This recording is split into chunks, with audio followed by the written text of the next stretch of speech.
Tales from the Arabian Nights. A story within a story within a story. The next night, Scheherazade continued her story of Abdullah, the unhappy merchant, and the king who liked to play jokes. Abdullah, the sad merchant, now believed that he was the king. After all, he was living in the palace. Everybody called him the king. And what is most important, they obeyed his every order. Now that his enemy Ali had been punished, he was no longer Abdullah the unhappy. How he laughed and giggled in the royal bathtub. Stop, you're tickling me. It is not every day that a merchant is bathed by 12 attendants. Some to hold his soap, some to hold his towels, some to dry and massage him, others to comb his hair, and still others to finally dress him. But Abdullah liked best of all the turban winder, who ran around him while winding the turban on his head. Then he was anointed with the finest of perfumes and led to the throne where the officials of the city were waiting to greet him. One by one, they approached the throne and bowed very low before Abdullah. Now they awaited the orders of their king. But Abdullah didn't know anything about that. He'd given the one order he wanted so much, that is, to punish Ali. But now he was at a loss for words. Announcing the Grand Vizier!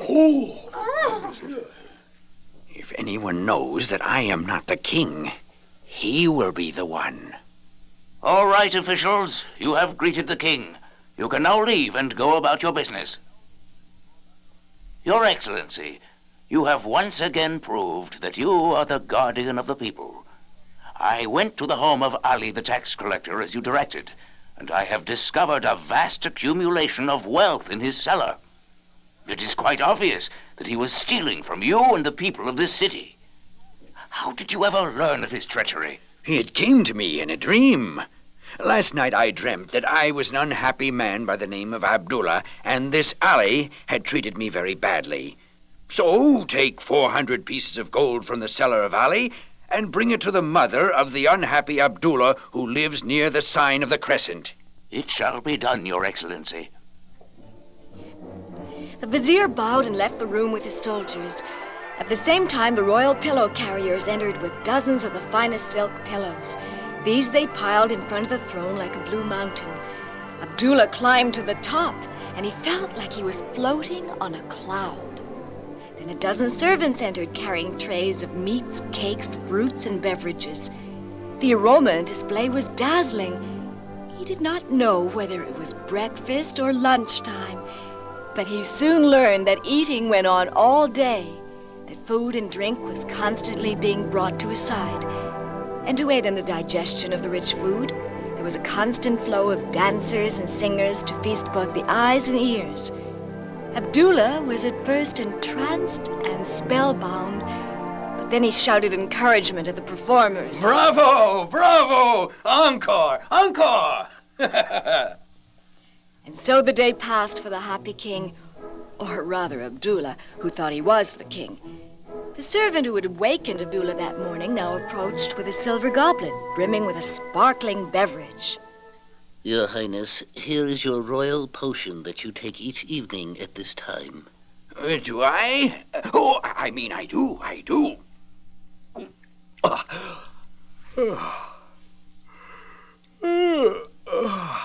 Oh, now I feel sleepy. I have had a busy day. A sleeping pill had been placed in the potion by the real king, who now entered the room with the vizier who was returning from Abdullah's house. What a sight! What a sight! Abdullah really believes he is the king. Oh, this is the best practical joke I've ever played. What do you think, Vizier?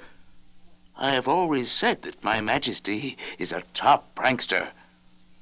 Prank? My dear Vizier, this is an exercise in environmental change. Now let us proceed to the next stage. Have the attendants roll Abdullah in the rug and transport him to his home. Make sure his mother is out when you get there. As you command, Your Royal Highness.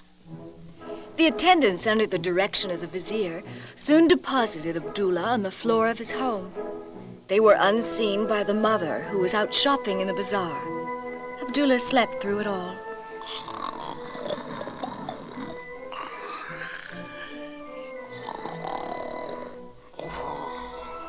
He was probably dreaming a dream, but that would be another story. Let us finish this one. 2 hours passed, and Abdullah's mother returned to find Abdullah on the floor and just awakening. Abdullah, get off the floor. Are you sick, or has the heat affected you? What? Who are you shouting at, old woman? Who let you in? Where are my servants? Attendants! Attendants! The king is calling! Oh, just as I thought. You were gone all day and all night, and you must have been out in the sun without your turban. How many times? Woman, do not cackle at me about turbans. Woman, nothing. I am your mother, Abdullah. Look around you. This is your home. My home is the palace, and how I got into this hovel is beyond me right now. I may have been on an inspection of the homes of the poor and lost the rest of the party, and, We are not poor anymore, Abdullah. The vizier was here, and he gave me 400 pieces of gold. He said it was a gift of the king. I don't know the reason, but perhaps he remembers the spinach pies I made and sent to his palace at his coronation. Oh, stop your babbling about spinach pies. And you can't be my mother, as I am of royal blood, and you are obviously not. As for the money, I sent it. I am the king of this city. Sit down, son. And you are my one son. I will try to make you understand. Don't you remember when you were a little boy? The kind and patient mother spent the next hour recalling incidents in her son's life, and slowly Abdullah began to wonder whether he was really the king. But he was determined to return to the palace, and his mother was equally determined that he remain at home, for she feared that in his present condition he would be considered mad and put into prison. So she locked the door and hid the key. But Abdullah was insistent. Give me the key. I must get to the palace. No, son, stay here. They will throw you in prison. The key. Give me the key or I'll break the door down. Help! Help! The neighbors, hearing the disturbance, rushed to the house, broke down the door. Hold him. Hit him with this punch. Yes. Abdullah was knocked unconscious and carried to the cellar, where it would be safer to leave him until he came to his senses. In a short while, Abdullah recovered and staggered to the small barred window that faced the street. Oh, my head. Oh, what a way to treat a king. Oh, maybe a passerby will come to my rescue. Help me! Help me! I am the king! I am being held prisoner in this house. Please come to my aid, I command you. If you don't, I shall have you tied to a donkey and driven out of town. Nobody comes. They act as if they're deaf. Maybe I am Abdullah the merchant, and I dreamt that I was the king. Or I am the king, and I am dreaming that I am Abdullah. But no one answers when I call. Maybe I don't exist at all. Oh, my head. This puzzle is too much for me. Abdullah, have you come to your senses? See what I bring for my son? His favorite food from boyhood.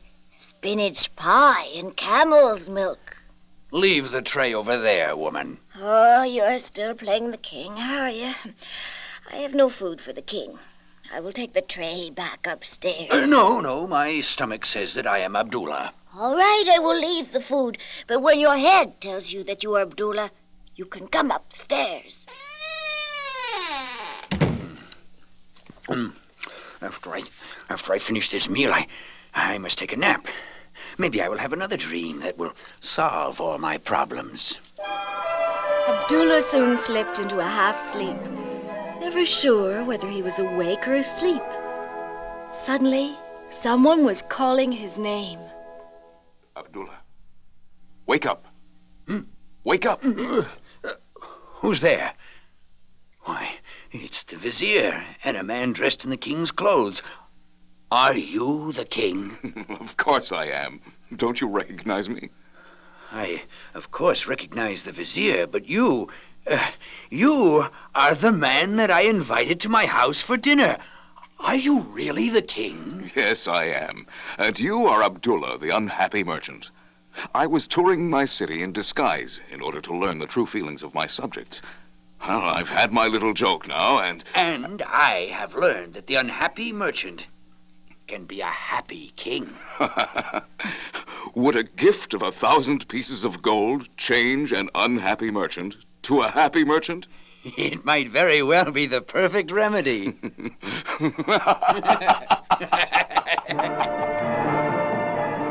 The king and Abdullah now became friends, and Abdullah was frequently invited to functions and parties at the palace.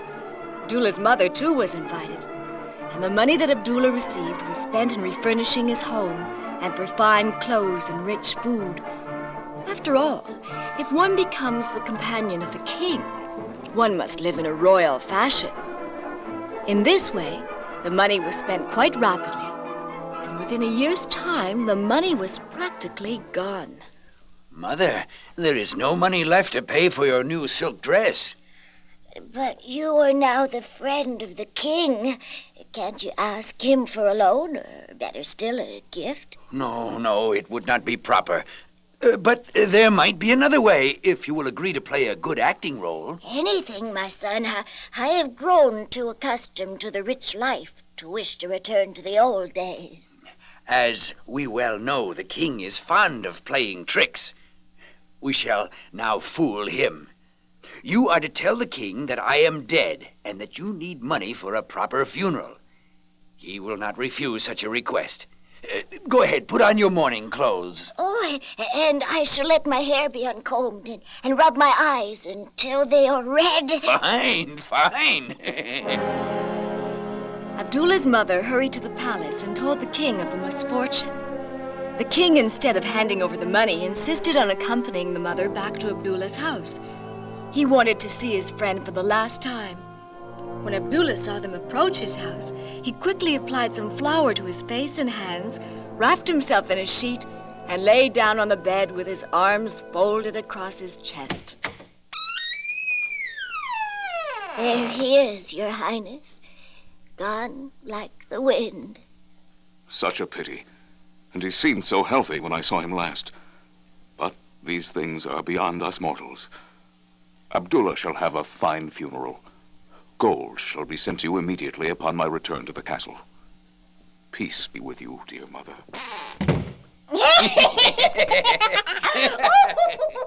We fooled him. We fooled the king. Mother, you played your role perfectly. Oh, now I shall have the clothes that I need. Yes, but I need things too. And while I was lying here, I thought of a way to continue our masquerade at still further profit. How is that, Abdullah? In the past year, Mother, you have become very friendly with the vizier. Well, he does enjoy my cooking. Of course. And when he hears that you have passed away, he will contribute most generously to ease his sorrow. As soon as I have washed and dressed, I will go to the vizier's house to break the sad news. Sure enough, the vizier was heartbroken at the news, but he insisted on following Abdullah back to his house to view the mother for the last time. And Abdullah's mother did as her son had done and lay down on her bed. There she is, gone with the wind. Such a pity.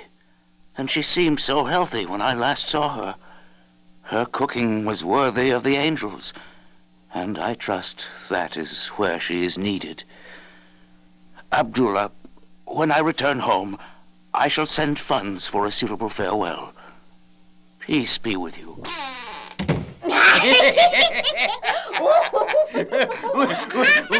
We fooled the vizier and the king. And we will have gold again for our needs. But, Abdullah, when shall we tell them of our little joke? Later. We shall make a joint appearance at the palace in our sheets with flour on our faces and hands. It'll be quite a sight. The vizier hurried home, But on the way, it occurred to him that the king should be advised of the bad news, and so he stopped at the palace. You say that Abdullah's mother has died? But I saw her only a few hours ago, when I went to see the deceased Abdullah at his home. My lordship, I saw the dead woman with my own eyes, and I spoke to Abdullah scarcely an hour ago. Either you have been in the sun without a turban, or we have been the victims of tomfoolery. Come, let us both go to Abdullah's house. The vizier and the king quickly made their way to Abdullah's home, but Abdullah and his mother had spied them coming down the road. They applied flour to their hands and faces, rolled themselves into sheets, and folded their hands across their chests and lay down on their beds. Here they are, Your Highness, both gone with the wind. Yes, Abdullah's mother must have died after I viewed Abdullah. I beg Your Highness' indulgence, but Abdullah was alive when I came to view his mother. Well, go ask the neighbors who died first. Someone must know. Not one of the neighbors knows anything. Well, that's strange. I will give 1,000 gold pieces to learn who died first. At this statement, Abdullah could no longer restrain himself. I did, Your Majesty, I did. Abdullah explained his charade to the king, who, being a practical joker himself, took it quite well. In fact, he awarded Abdullah an additional 1,000 gold pieces for his mother's performance. And in the future, he saw that Abdullah never wanted for money. There was room for only one practical joker in this Persian city, and it wasn't to be Abdullah the merchant.